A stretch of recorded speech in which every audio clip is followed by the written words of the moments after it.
Et le fait du jour, Eric, c'est donc le pétrole autour de 85 dollars en baisse de 25% depuis juin. Est-ce que c'est une bonne nouvelle pour nous autres consommateurs? Évidemment, excellente nouvelle pour le pouvoir d'achat. Payer l'essence moins cher est très important pour les ménages. Mais ce n'est pas une bonne nouvelle pour la planète. L'énergie chère est nécessaire pour qu'on en consomme moins et qu'on émette moins de CO2. Nous sommes dans un paradoxe. Souvenez-vous, Emmanuel, il y a quelques années, on craignait une pénurie d'hydrocarbures. L'essence s'envolait vers les 2 euros le litre et l'on prédisait le peak oil, fameux peak oil, la fin programmée du pétrole. Et aujourd'hui, c'est l'inverse. La baisse de 25% s'explique parce qu'il y a trop de pétrole. Et comment on peut expliquer ça, justement? Par les gaz et le pétrole de schiste en Amérique du Nord, Canada, aux États-Unis. Ces deux grands pays consommateurs produisent chez eux et du coup, ils achètent moins sur le marché mondial.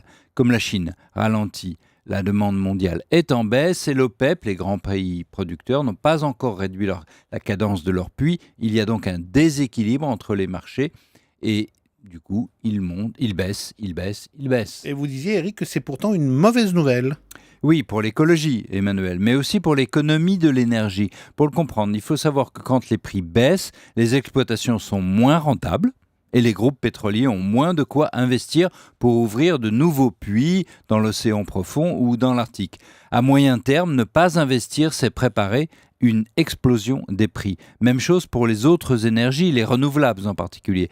Si l'essence est bon marché, pourquoi construire des panneaux solaires? Pourquoi planter des éoliennes? L'essence pas chère ralentit la transition énergétique. Voilà le paradoxe un peu cruel d'un pétrole à 85 dollars le baril, bon pour le consommateur à court terme, mauvais pour ses enfants.